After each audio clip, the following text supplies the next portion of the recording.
that's around that people see it, they're motivated by it. You know, they get enjoyment out of seeing it. It touches a part of them that maybe they didn't even know it existed. Because who goes and looks at art and goes, oh man, I look at all art. I like all art.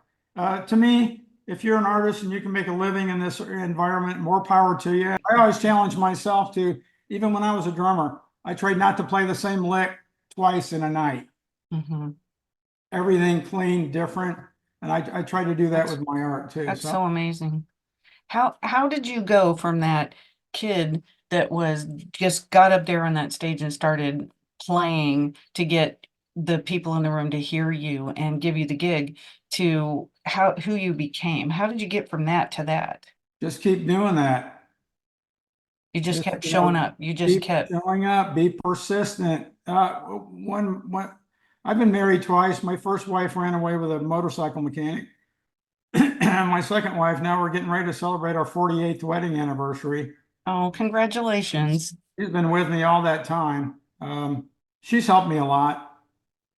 She really has. Having someone genuinely care and be in your because corner. she came from a real family. She came from a real family. You know, her uncle got killed uncle and aunt got killed in a car wreck. So her dad took in her two nieces. Okay. Right. So 5 kids in a two bedroom apartment, raised them up, that kind of a thing. And they were proud Catholics and very religious and, principled. And her father was a great guy. He had a saying, and I still stick with it. Always do what's right and you can't go wrong. Right. That's it. I just keep that under my belt. And whenever I'm in a situation, I think of that. Yeah, you had a lot of wrong done to you with 5 kids living in a basement as your start. 6. Oh, 6 kids living in a basement. I mean, a 1-room schoolhouse. That's not a big basement. Who was living upstairs? Can I ask? Because I'm really wondering. My dad was working 3 jobs. One of those jobs was a carpenter, and he was trying to finish the upstairs so that we could live upstairs. But my mom ran around on him. He never knew it. Her and her boyfriend said, "Hey, we got to get Archie." That's my dad's name, Archie. He's passed away now, so is she. We got to get Archie out of town so we can be free to party. Let's get him a job overseas. So they looked through the newspaper. They found a job for a carpenter in Thule, Greenland, building an Air Force base on the Arctic Circle for a year. Okay. Sign up for a year. You get $1,200 a month, which in 1955 was a lot of money. It's 3 or 4 times what he could make working 3 jobs in Iowa. So he went off for a year, and when he got back, mom was gone, the money was gone, and the kids were in the basement by themselves. Now what are we going to do with them? So that was the situation. So that's how you ended up in the orphanage? That's how we ended up in the orphanage, because my grandma took the baby. My one aunt took the 2 girls, and nobody wanted the 3 boys. So the 3 of you. In the Lynn County, Iowa Children's Home, formerly known as the Home for the Friendless. Oh my goodness. And that was bad. But you know what? I broke the bank twice in Monopoly when I was at that orphanage. And they made us work outside and do yard work and stuff like that. That place was the best looking place after I got done with it. Why do I believe my that? thing is, oh my gosh. My mother hated us. When I was a drummer at 14, playing Miami Beach, I dragged my drums into the house at 2 a.m. And with all of it, there'd be a double sink with dishes piled up as far as you could see, with a note on there that said, "John, do these or else." Because nobody else would do it. My older brother was a gold brick. He never did a damn thing. I was the one that did everything because I was super obedient. I didn't want to get beaten. I did whatever I had to do to not get beaten.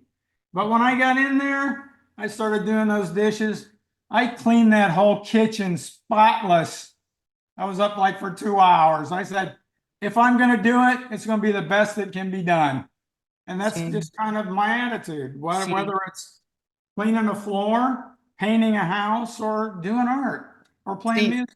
you can't teach that, I don't think, because there are so many kids and people today that really want things done for them and they want to get things for free. Yeah, So, that's true. and what I really like about and I was exactly the same way. I mean, I was a scrapper. I mean, I did everything I could to make it and nobody I just go after the hustle because I learned really young that I couldn't rely on anybody. If I was going to do something, be something, create something, I had to rely on myself. And you Right. learned that really, really young Yes. as well. So you were that little kid. How old were you in the basement when you were looking at those World Book encyclopedias, would you say? Well, by then I was probably, well, let's see, Catholic school, first grade, six. 6 years old. And Mhm. you knew then that you wanted to get in that book. Yeah, I knew then because I admired the artwork that was in there so much that I wanted to be with that group of people. So you didn't start sculpting until what year was it, 2000 or something Yeah, like that? I was 49 years old. I had my ad agency. I was doing really well, but I Right. was just bored. So, I mean, you held on to those images in your head all those years, and it still was inside of you, and you just wanted to start creating that. I mean, that's an absolute beautiful story. Well, it's just kind of, the way I was born. I think I got the art gene. That's what I Now, think. you did say to me in a conversation that unless you have this absolute burning desire inside of you to do this, don't even bother. Well, yeah, because a lot of parents will ask me, "Oh, my son or my daughter, they want to major in art, and at the University of so and so. What do you think?" I tell them, "Don't do it," Hmm. because the art world and the music world, you have to create your own clients.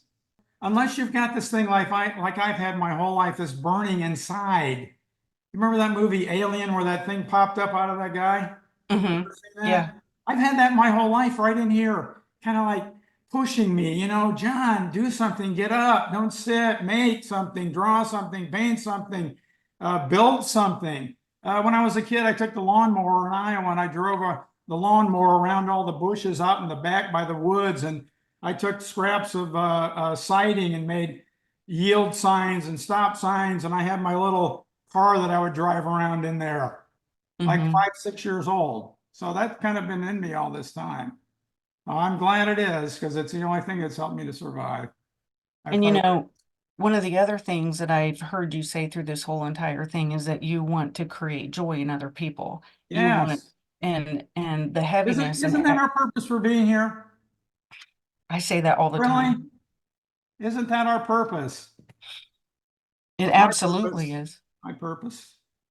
Yeah, and I feel and I had felt very young that that was my purpose as well. And I was silenced and told many different ways that I didn't matter or whatever. And so, Right. here I am doing this podcast and I've done different art and I've been a journalist and different things. And I really do believe that when you come from those kind of beginnings, that we've got so much pain within us to offer to other people, which will turn it into joy. I mean, we just offer such a different perspective in life, and we want to show people the joy inside of us instead of the pain that we went through. One of the things that I wondered was, do you take the pain from your beginnings and put them into your art, put it into your art?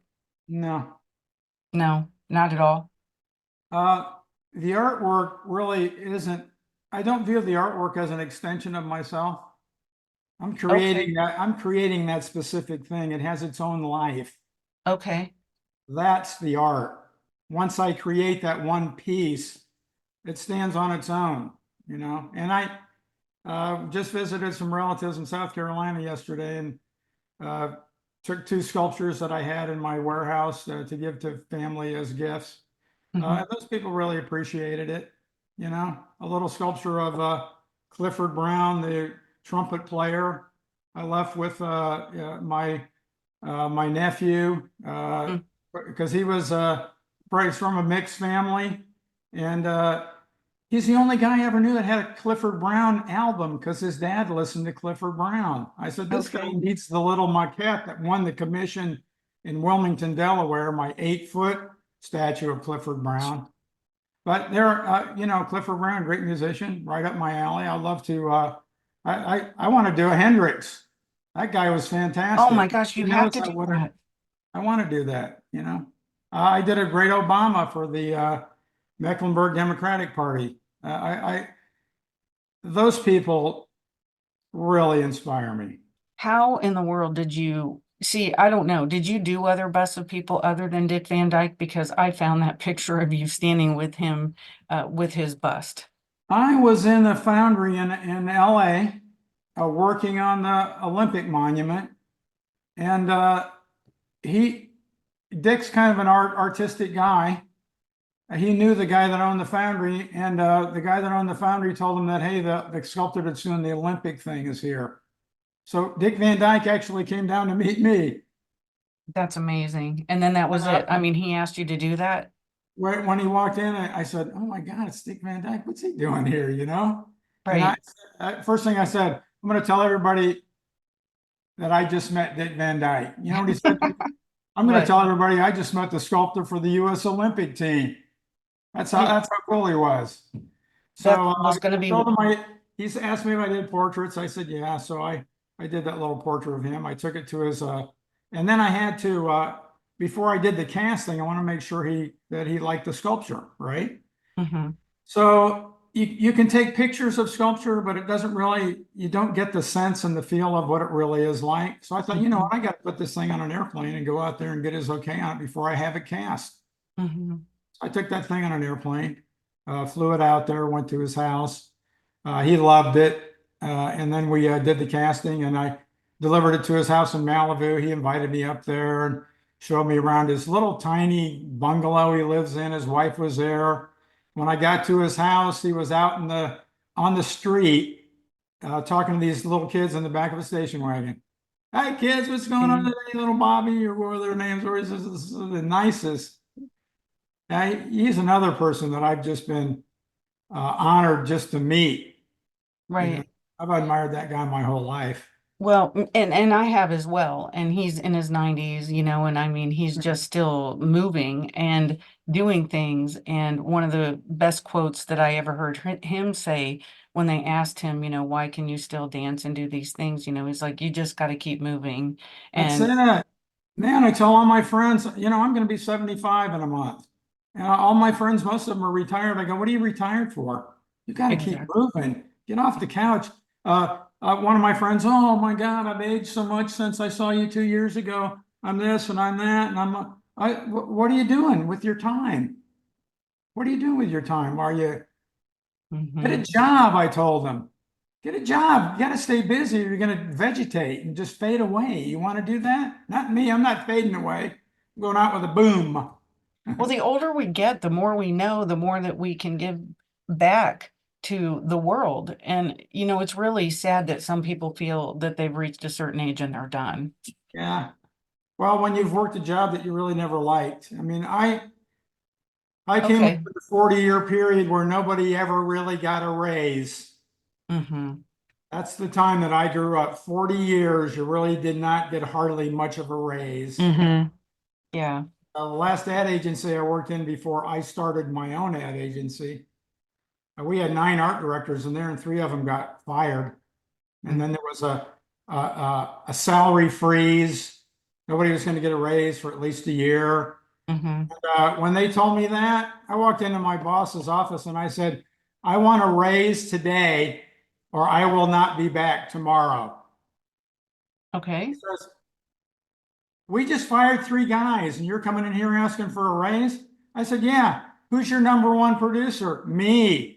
Who's going to be doing all their work? Me. So I want a raise and I want a raise today, or I'm not going to come back tomorrow. You'll have to find somebody else. And Well, at the end of the day, he came back and he goes, I can't believe it. The old man said, okay, I got the raise. Yeah. You are absolutely amazing. I love your spirit. How in the world did you land the Olympic job? It was a senator from North Carolina that was the biggest Olympic individual sponsor, I guess, giving them money. Mm-hmm. Because he was a track star at UNC Chapel Hill before the blacks were allowed in the college. Okay. When blacks were finally allowed to come in, all those records went by the wayside. Yeah. But he loved the amateur sports, and he wanted to. He was a supporter of the Olympic Committee, so they asked him to build a new strength training center out there in Colorado Springs at their training center. And he called me up and he said, "John, I want you to come out. We're gonna build a strength training center, and I want you to do a sculpture for the front of it." So I went out there. This was a trip. This guy's name is Irwin Belk. I don't know if you ever heard of Belk department stores, but there's mostly a Southern store. They have 300 and some department stores. Huge outfit, huge outfit. So I went out there. We went over the building and what they wanted, and then they said they wanted a sculpture with the theme of strength. So then they all took us to dinner at the Broadmoor, which is a historic old money hotel. Now they're saying, okay, well, what can we come up with? Here's what we thought about. Well, you like one guy on a bench with the towel around his neck because he just lifted a weight, and another guy lifting a weight. Okay, well, that's okay. I said, you know what though? What do you think of what's the one visual that comes to mind when you think about strength? To me, it's Atlas. Right. Held up the universe. How about we Mhm. have an Atlas figure? Instead of an Atlas, we have 4 Olympic athletes. And we can have a female for the Pan American Games. We can have an African American guy for the U.S. Olympic team. We can have an ancient Greek, which was the original, and we can have the Paralympics. Mhm. Well, that's it. And they could be holding up the world, holding the world up on their shoulders. Oh, that's a Mhm. great idea. Is there anything you could do with the Olympic federations? I said, well, how many are there? 45? Oh my Yeah, we'll gosh. sculpt their logos in relief and run them around the base of the sculpture. I sculpted it out on a napkin and showed them that. And uh, so then the donor says, well, John, how much do you think that's going to cost? You want to do it life size? I said, life size? That's Mickey Mouse. You can't do this life size. It has to be at least twice life size. And it's probably going to run you a little over $1 million. So you know what the guy goes, let's do it. Oh Like my that. gosh. So everybody was all excited. Here we had the thing, and we had our dinner and drinks. And after the dinner and drinks, his oldest son came up to me, and he said, "You're spending our inheritance." I said, "What?" "Yeah, you're spending our inheritance. Our dad's giving you all these projects. You're spending our inheritance." I said, "What's an inheritance?" He said, "Well, it's what you get left when your relative dies." I said, "Well, is your father still alive?" "Yeah." So then when I said that, he got really mad. And he goes, "I could go out right now and get a dozen guys that do what you do, right? Just like Oh that." my gosh. And I said, "Well, So, you're probably right. You could find a lot of guys out there that could do what I'm doing." Can I ask you a question? Okay. Have you ever been to Rome? Yeah. Have you ever been to the Vatican? Yeah, I've been to the Vatican. Have you ever been to the Sistine Chapel and seen that beautiful ceiling in there? Oh, yeah, I've been there. I said, who painted that? He goes, well, everybody knows that, Michelangelo. I said, okay, now who put up the money for the painting? Which pope? mhm. Really, what I've learned is uh, I've actually saved that family millions because this guy was hiring all these top level, world Okay. renowned sculptors just to do mediocre stuff. But hire the best. Yeah, yeah. So, but the thing is, I saved them millions of dollars Mhm. because I didn't care about making a fortune. I've never had. I told my wife, I think my one mistake was that I didn't. My goal in life was not to become rich. I don't Mhm. care about money. We were so poor. My dad got his first got his suit that he wore on Sunday at the rescue mission in Mansfield, Ohio. Mhm. I don't care Oh my about gosh. material things. They don't mean a thing to me. And So did you get that $2 drum that you wanted at the yeah, well, beginning? here's what happened. That $2 drum, I used to walk by there all the time because my grandma's guest house was right in downtown St. Petersburg. We lived in grandma's guest house for a couple of months, and then mom kicked Grandma Hair down the steps, kicked an 80-year-old woman down the flight of steps that went up to the garage apartment. So Oh my Grandma Hair gosh. threw us out of there. We went out to the boondocks of St. Petersburg where the streets were just sand and the open sewer was running right in front of your house, out where nobody lived. And my next door neighbor had a sandwich shop, and it was going to be the 4th of July parade. And he said, John, if you come down and sell sandwiches out there on the sidewalk, well, I'll pay your $2. You can get your drum. I said, okay, I'll do that. So there I was. Sandwiches, hot Cuban sandwiches, ladies and gentlemen. Get them while they're hot. 25 cents right here. Hot Cuban sandwiches. So after the parade was over and I saw those drummers march by, he gave me the money. I ran down to the music store and I said, I'm ready to get the drum. I dumped all the change out on the counter and the guy counted and he goes, you're like 35 cents short. I said, that guy stiffed me. And I looked around when I noticed when I came in the door on his window, it said St. Pete Music, I think, but it was that gold leaf lettering. It was Yeah. peeling. I said, you know what? I don't have the money, but I'm an artist and I could repaint your sign for you. And you keep the money, I'll repaint your sign and just let me have the drum for the summer. He goes, okay, deal. So I got that and I thought, no, now how do I do that? So I found a little sign shop and the guy in there was nice enough to take this 9-year-old kid, give him a brush that was a proper brush for sign painting, tell me how to prepare the glass, gave me the metallic paint. So that guy helped me, and that was my first freelance job. And then when I got to Ohio, there was a Dairy Queen down the street. I did all their posters with the big ice cream cone and a banana Mm. split. And I said, I don't want any money. Just give me a tab, as I did my friends from junior high school. Hey, let's go get some ice cream. I don't have any money, man. It's on me. Come on, banana split. It's on me. I take Mhm. my friends out there. We get a free ice cream. And even while I was in college, I hardly ever paid for a meal because I always ate at places where I'd say, hey, you need a new menu? I'll design it for you. Hey, you need posters up there? One guy was doing his own condiments. Well, I'll do your label for your product. I'll do you a logo. I'll put it on the window. So anything just and like my first 2 years in college, I don't think I ever paid for a meal. So that's amazing. I mean, you just always were thinking outside of the box. And I you have mean, to, when I was in Columbus, Ohio, I didn't really have anything, didn't know anybody, and I just drive around and hey, there's a brick wall over there that had a thing painted on it, and it's all gone bad. I'm gonna go in and tell that guy, let's repaint that. If you don't like that one, we'll put a different one up there. mm, So that's what I did, freelance projects, because nobody's gonna come and knock on your door when they don't know who you are and you don't have a door. right, right. So So you gotta go out there and hustle. what did the no's do for you? Because I know that not everybody said yes. I mean, there had to be no's along the way. I got a lot of those. And what did they ever beat you down? No, not really. I didn't take it.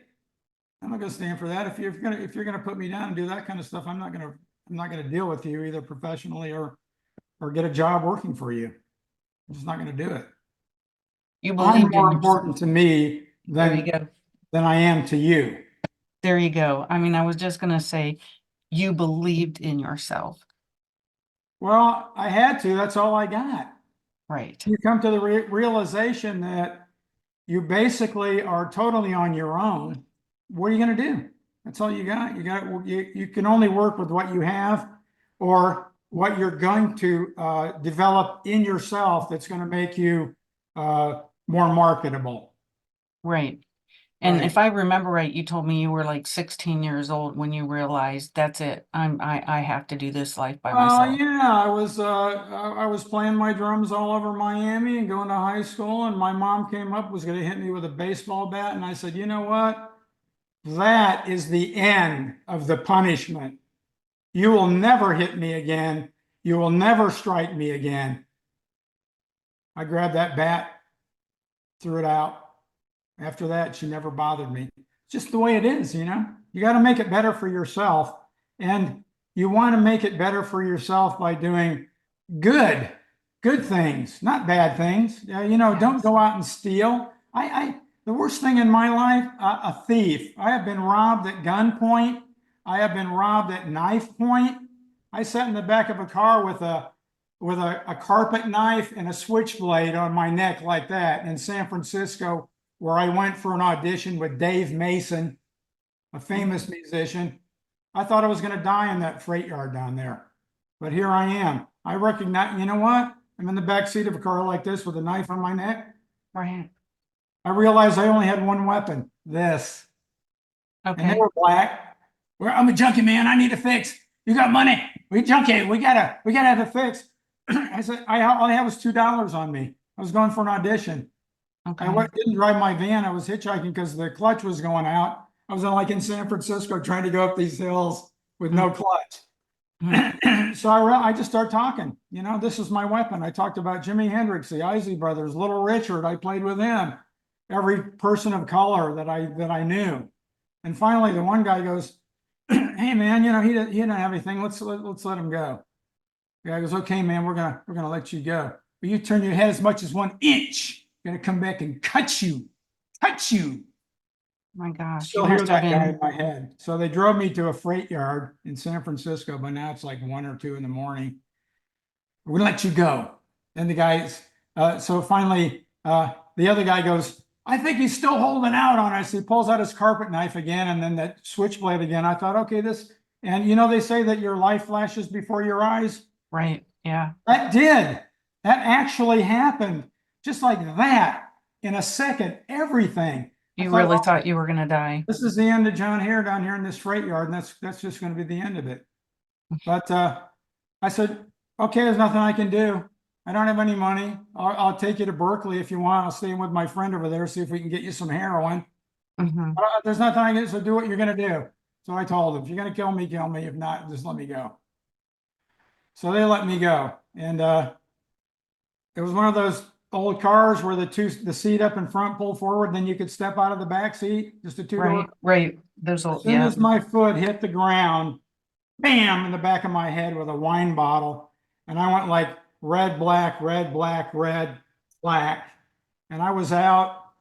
I woke up. I don't know how much later it was. It was still dark. And I had to laugh because the irony of it was the only way I could get back to Berkeley was hitchhike. And that's how I got in this mess. So I had to find my way from this freight yard down over to the Bay Bridge, Oakland Bay Bridge. I finally got on the bridge. It's like 4 in the morning, dark. All these cars are whizzing by. I'm dressed like Jimi Hendrix. I got all this flashy clothes on. My drumsticks are sticking in my boot. You know, I got blood. My hair's all matted with blood running down my face and on my shirt. Oh my Out there goodness. hitchhiking. Nobody's stopping. Sure. Finally, this black Mercedes pulls in. "Hey, where are you going?" I said, "Berkeley." "Okay, hop in. We'll give you a ride." So I hopped in, and this couple had been to an all-night cocaine thing, I think. He had a sports coat. She had a Fox stole on. And they never said one word to me after that. Just where do you want us to drop you off? It was like, "Oh, did you hear what John said to Bill? I couldn't believe that. And did you see that dress Susan was wearing strictly last season?" Man, let me out of here. Yeah, I got back to Berkeley. I threw my drums in the van. The guy goes, "Well, what about your audition?" I go, "I wouldn't live in San Francisco if you paid me $1 million. I'm out of here." Yeah. Back to Vegas, which is where I was working, waiting for the band Sugarloaf to come. I was their drummer for the summer, and they had some kind of complications with being in rehab or something like that. So I never got that gig. And when I got back to Vegas, my wife and the baby were gone. And there was a note there, "John, Mom wanted me to bring the baby back for Christmas. I'll see you in a few weeks." And a few weeks went by, and a month went by, and weeks more went by. And I called my buddy in Mansfield, Ohio, and I said, "Hey, can you just go down and see what's going on? My wife's living down there with her parents with our baby." He called me back and he goes, "Well, Her parents don't live there anymore. She shacked up with some biker guy. Oh my gosh, that's just Okay, awful. so now I got to drive back to Ohio and take care of all this, which I had a couple of jobs I was doing. I was doing like light shows for clubs while I was trying to make money to stay alive in Vegas. I was waiting for this other band, and so I drove back 53 hours straight to Ohio, and we had her front door is an old Ohio style door with a window in the front with a curtain. Knock on the door, she comes like this. Wait a minute. Comes out and hands me an envelope, manila envelope. And I said, what's this? She goes, we're divorced. I said, we can't be divorced in Ohio. You have to wait a year. Well, I told the judge that you abandoned me. Oh, wow. Really? Okay.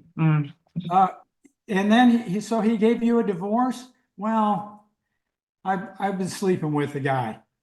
And the judge was a friend of was a father of a good friend of mine from high school. So at that, I said, okay.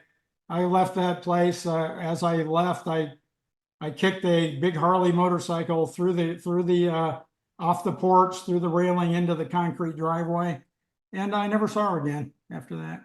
You have really been through it.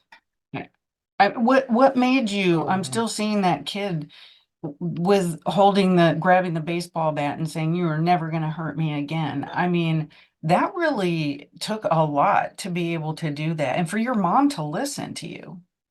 Well, her answer was, oh yeah, well, you can just, you're going to start paying rent. You're going to start paying rent because you're playing in the band. You're making pretty good money for a high school kid. I said, you know what? I'll go live with my bass player before I'll pay you rent.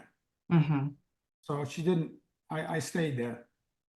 But after that I couldn't take it anymore. I left there, went to Ohio and moved in with my dad and studied fine art at Ohio State.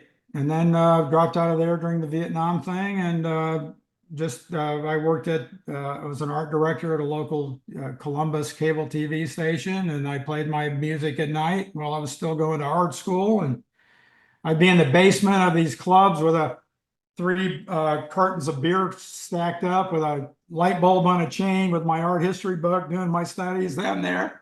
So I just, here's the thing. There's only one way that humans are equal. Okay. You have 24 hours in your day. What are you doing with your 24 hours? Because when I first started sculpting, people said, Jon, you're 50. You're 50 years old and you're going to start a new career? Are you going to compete with these guys that have been doing it their whole lives? I said, well, you know what? I got 24 hours in my day. I got 8 hours to sleep and 16 hours to work. And the first 9 years that I was in business, I never took one day off. I worked 12 to 16 hours every day. And that's how I built up that tremendous body of work. That's how I did it. So that's what I tell people. People go, man, I could have been a great artist. What are you doing with your 24 hours? I encourage them. If you want to do art, do art. I know you have a job. You probably had to raise a family and all that, but here's what you do. Get a spot in your house that's going to be your little studio. It's going to be a desk, right? It's in the garage, it's in the spare room, wherever. Get yourself set up, all your art supplies there. And then, like on Saturday morning from 9 to noon, you're going to do your art. Get started doing your art. And after you do that, you're going to start seeing results. You're going to start seeing that you're producing stuff. You're going to start feeling good about it. You're going to start feeling good about yourself and putting more time into that, where gradually, if you totally embrace that thing, then that'll be your career. What are you doing with your 24 hours? I love that, because I have the same philosophy. And I too, I see so many people sitting around on their phones or doing, all the things that aren't productive, when we could put down our phones and we could be so much more productive in our days. But I think so many things have robbed us today from being able to do that. Your days and your nights. Yeah. Before we go, you said that you played also with Little Richard. Could you talk about that? Yeah, Richard, he was a trip. My band played with him at the Whiskey A Go Go in LA. I've been there. I know that place. And they left there and came back to Miami, and it was several years later, and Richard came to Miami and called us up. Hey man, come down and see me. So we went down to his hotel. He had a big suite, and he gets in. His cousin Candy opened the door, who was the head of his entourage. There was about 12 people in this suite. And Richard says, "Oh, play y'all my new song." I think it was Good Gosh Almighty or something like that. And he picked up a guitar. I didn't know Richard even played guitar. I thought it was just a piano player. So he goes into the bedroom, lays out with his feet out straight on the bed. He's got his guitar and he's playing this song. And they're all around the bed like this, kneeled on the floor, you know. And when Richard spoke, nobody spoke. He's like the Inca or the Aztec. Mm-hmm. When I speak, you do not speak. Okay.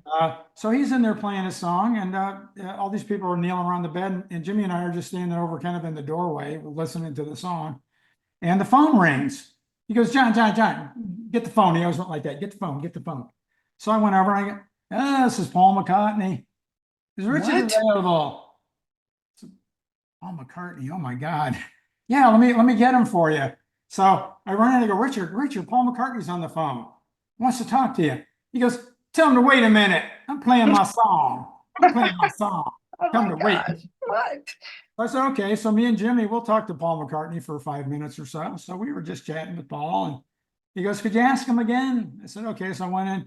Richard, Paul McCartney's been on the phone for 5 minutes. I said, tell him to wait a minute. I made the Beatles, which he did because they hit it big when they were touring with him in Germany. Okay. So anyway, this guy made Paul McCartney wait on the phone. And this is a transatlantic phone call. Back then, it was a lot of money. Made him wait 15 minutes. And finally, I went in and I said, Richard, Paul McCartney has been waiting on the phone for 15 minutes. So are you going to talk to him? He goes, tell him I'll call him back. Wow. Yeah, there's a guy Yeah. who can make one of the Beatles wait on the phone for 15 minutes and then not even talk to him. So then he asked me to be his drummer. I thought, no, man, I can't do it because he's too flighty. You know, and at that time, he had like a $500 a day cocaine habit. And I've never been into cocaine because it was just way too expensive for me. Mm-hmm. Man, what a story. I mean, you have so many stories in There's there. a lot of stories. Yeah, that's true. Any Actually, other? right now I'm doing a book. Oh, okay. All right, talk about that. I've done 100 and I'm coming up on 170 public art commissions. Okay. And I'm sitting out at my son's house with my grandson who's 6 years old, and he points at me, he goes, old, old, old. And I thought, you know what? I'm going to do a book because I want my grandkids and my great grandkids and everybody else in this family what your grandpa did. Mm-hmm. Right? I'm already over 200 pages and I'm not even through half of my stuff yet because I'm going to show big, beautiful color pictures. Now, are you doing the drumming too? I went to an audition. I was just some guys called me and said, hey, I'm on your website. See, you play with Jimi Hendrix, and you're in North Carolina now? Yeah. Would you want to come and play with us? We're in Huntersville and there's a studio and we'd like you to come and play just for a couple hours. I said, well, I was close. I lived pretty close. I said, okay, I'll do that. So I went down there and the first thing I said was, okay, you know what? I haven't sat down at a set of drums in about 5 years. So can we start off easy? Where do they start off with? Led Zeppelin. I thought I was going to have a heart attack. I was like that, but I got on top of it. I played it just fantastic. And when that song was done, and they were good players. The guitar player goes, man, we got us a real drummer now. So I did that for 2 hours. I felt so good when I walked out of there. That's awesome. My whole body was vibrating because I got to just beat those drums for 2 hours. I just loved it. And then I'm driving home and I thought, I used to be able to listen to a drum lick one time and then I could play it, just like the other drummer. I didn't do that this time. There was a couple of songs that I couldn't get the part. And what I realized was it wasn't that I couldn't hear it or understand how to do it. I couldn't remember it a minute later. Hmm. That happened to me about 3 times. And I thought, you know what? You must be losing your short-term memory. And that's kind of when I got down and said, they asked me to come back and play again. And I said, no, I don't think so. I But I had think a you're great time being playing. I think you're being a little hard on yourself too, though. I mean, And, I don't know. I'm sure it well, still sounded amazing no matter oh what. man, we played for 2 hours. I just laid it down, man. I felt so good. I It's mean, like, even when you were done, they said that they found a real drummer. So, I yeah, mean, yeah, yeah. They they, liked me. I could have gone back there. I could have gone back and gotten that band, but I don't know. Kind of busy doing this other stuff right now. Maybe when I'm 80, I'll do that. I don't know. see, I love that. You still are now you're playing it into your 80s. Yeah, So that's fantastic. I hope I'm I'm, here. I think that you do more in one day than a lot of people do in a week. Well, you know what? My wife is a movie lover. She sits around the living room all night. Let's watch a movie. Let's watch a movie. Let's watch. I said, you know what? I don't want to spend the rest of my life watching movies. I want to go out and do stuff that people make movies about. Let's let's Exactly. let's do that with our time You instead know, of this watching movies about other people. other people have told me by watching my life that they are tired, because we were in 16 states this summer, Oh and man, like we just go and do, and I want to experience, and I want to have my kids be exposed to as many things as they possibly can, and I want to get up and I want to be creative and I want to go to bed, and I'm just thinking, and I'm just, what can I write down, what can I do yeah, next? And that's what inspires me. That's what moves me forward every single day. That's what gets me up in the morning. And if other people are tired, then let them go to bed. that's it. That's it. Yeah, yeah. Well, I am so blessed and grateful that I walked past you that day, and then I walked past you again that day and started the conversation with you. I'm honored that I even know you. What you've done with your life is nothing. I can't compare to that. Oh my gosh, John. I mean, I admire you. As far as I'm concerned, I'm just, this little guy over here. What you've done is totally amazing. Taught yourself because nobody would teach you. mm, Wow, yeah. I I'm just proud to be your friend. I hope we are friends. We are friends, and I really thank you for that because, when I was that little kid, again, just like you, I mean, I was battered down, and here I was, this kid that wasn't able to really learn. And I had all these disabilities and things. And so I did. They even said that I probably wouldn't even graduate high school. And then I ended up just getting a hold of a tape recorder because, I'm old. And I got a hold of a tape recorder, and then I would talk into it. I would read into it, and the words were even messed up, but I would do my best reading into this tape recorder. I would listen to it. I would write it down. I would take notes. I would remember enough to retain enough to take a test to get a C, maybe. And I just did that all the way to a master's degree, and I just decided that young that nobody was going to define me and tell me that I wasn't able to do something. So you can relate with that. Yes, I can. I can. They're still telling me that, and I'm still doing my stuff. So, Well, please keep me informed with what's going on in your life. And also, I want to read that book. okay. Well, if can ever get it done, I met a guy named Paul Sorvino. He's a movie actor. He played in Goodfellas. You know that guy? I do. And he was a sculptor, and he called me asking for help. So we kind of became friends.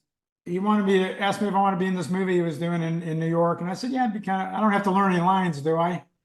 He said, no, just like do a walk across. I said, well, what's that? And he goes, when they open a scene, somebody kind of walks across and the camera zooms in on the action. Yeah. Okay, I'll do that. So I went up there. We were filming at this old abandoned hospital. It was during the middle of the night. And we went back to his house after the shoot. So he wanted me to see his old sculpture studio that he had just built. And he told me his life stories. We're sitting around his kitchen table at 4 in the morning drinking coffee. And I told him about my life story, and he goes, "Oh my God, John, that's a movie. That's at least a documentary or something."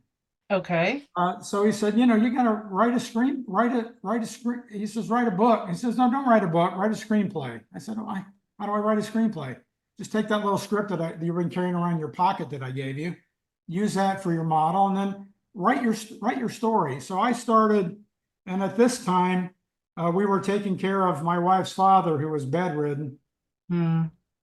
So I had I just started writing these little chapters, a little piece of my life here, and then this happened, that happened, and I wrote it all. And by the time I got through a lot of it, I was so depressed that I didn't want to finish it. And I said, "Well, Paul, what's going to happen at the end of the movie? I got to die."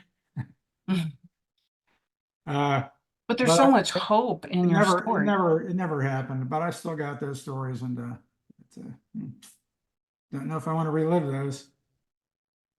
But some of the things that we've done on the podcast is talk about some of those hurtful things, and we go back and we revisit, and it is very difficult to revisit those times. But I do think that it gives other people hope, and it gives them, the people that are actually living in it, or they feel as if they can't move forward from whatever moment in time that they're in. Yeah. It shows them that they can. Sure. So I don't know, maybe you will still have a movie about your life someday. Uh, well, if they do, nobody's going to know all the people in the movie. They're going to go, "Who's Jimi Hendrix?" They're still saying that now. Oh, well, there's still enough of us around that know who he is, I think. And I don't know, I mean, he forged a path for a lot of people, so I hope that we don't forget about him. Oh, I don't think, I don't think we'll ever. If we do, it's a sad moment for the whole planet.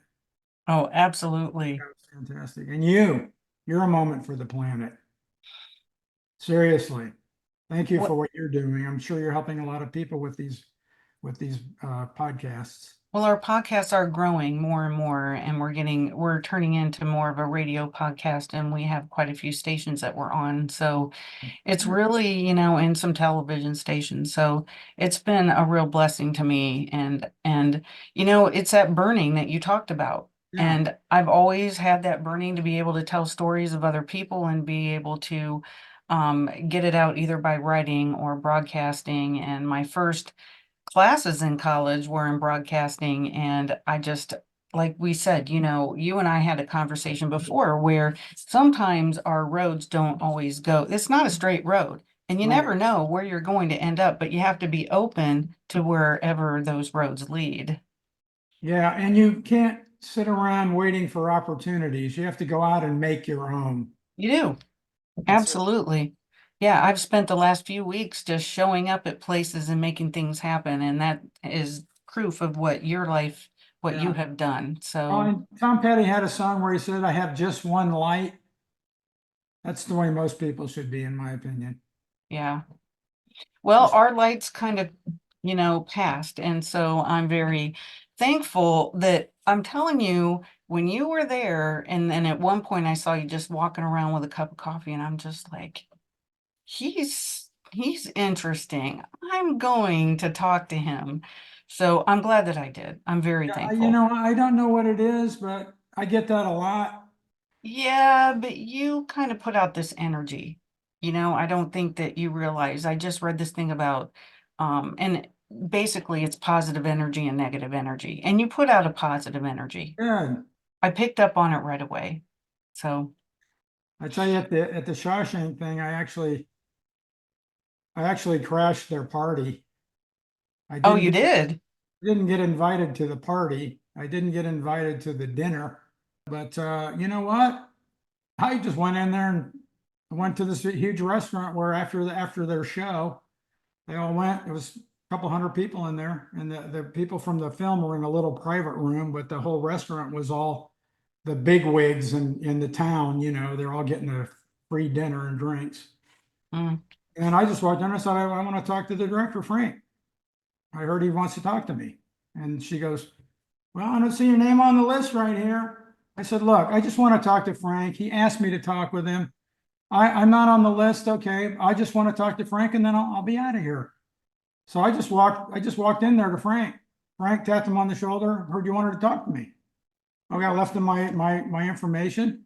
I walked out, and then before I left, there was everybody was at tables, and there was a long bar, and there was nobody at the bar. So I thought, you know what? I haven't anything to eat. I'll probably just, I'll get a beer. I get a beer, and I'll go somewhere and eat.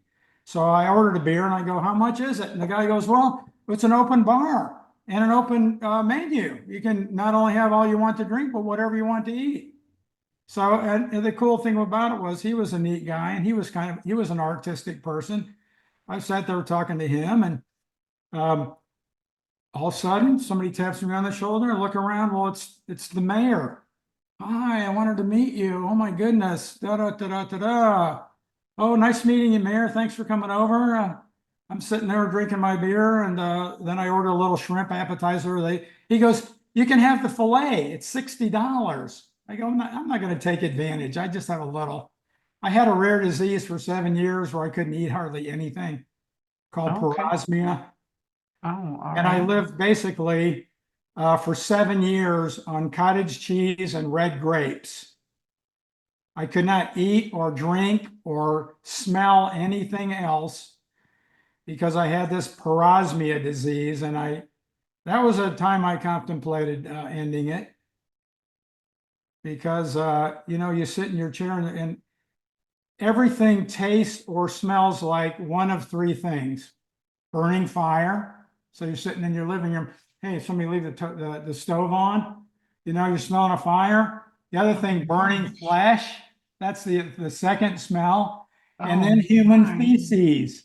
The three things that you smell and taste. I I've couldn't drive never, down I couldn't drive down the street where the restaurants were. I couldn't go into a grocery store. And when I was having a dedication of a piece, like at a university or something, that I'll be having a steak dinner, and they'd bring me out a plate of cottage cheese and red grapes. oh my gosh, I've never even heard of this. 7 years I had that. And So it just went that's another away? thing I had It to work through. it just went away? It just, Well, here's what you've got: these smell sensors up here between your brain and your sinus. They look mm-hmm. like little stamens on a flower, like that. Okay. And somehow that gets corrupted. They don't know what happens if a virus comes in and kills it, but it totally makes your entire sense of taste and smell corrupt. Hmm. You deal with that every minute of every day. And it's just I got to the point where I just wanted to end it, but I had too much going on. I couldn't do that. Hmm. But I finally Thank, they said, well, thank, we can send you to this one guy up in Nebraska. He's the one guy in the country that does this operation. He said, but there's a 50-50 chance that while they're in there stripping out your smell sensors, that they're going to puncture the membrane that's between your sinuses and your brain. mm-hmm. 50-50 chance. Oh my gosh. I can't do that. And he goes, the only other chance you have is you may get nerve regeneration. It doesn't happen very often, but if you did, it would take about 7 years for those nerves to regenerate. And it did, took 7 years. Now I can eat and drink anything I want. So I'm happy about that. Well, I'm really glad that you are still here. I'm Yeah. really glad that you did not go with those thoughts that you had. And we can end it here in a minute, but I just wanted to say it sounds like when you you forced your way, basically you found your way in to go into the Shawshank Redemption dinner and you weren't invited, that you have spent your entire life going into places where you should have belonged to begin with. Right. You found a way to get into those places, but you were meant to be there. Well, I don't know if I was meant to, but I was there. Well, that is such a big message to everybody. And I just want anybody that's listening to take this as you can do it too. You've got that 24 hours in the day and you can do it too. You can show up and go to places and figure out how to work your way in to be able to be whatever you want to be in life. That's it. But I just want to thank you so much for being on Real Talk with Tina and Ann. I'm very thankful to have you Thank on you for today. being yourself and helping all the people that you're helping. God bless you. And thank you for also your art really touches people. It touched me the moment I turned around and I saw that piece that was in front of me from Shawshank Redemption. And I was Yeah, just, it was mesmerizing. I think that's probably one of my best pieces. I like it. Wow. Then I'm Yeah. so glad I got to be in the presence of that piece.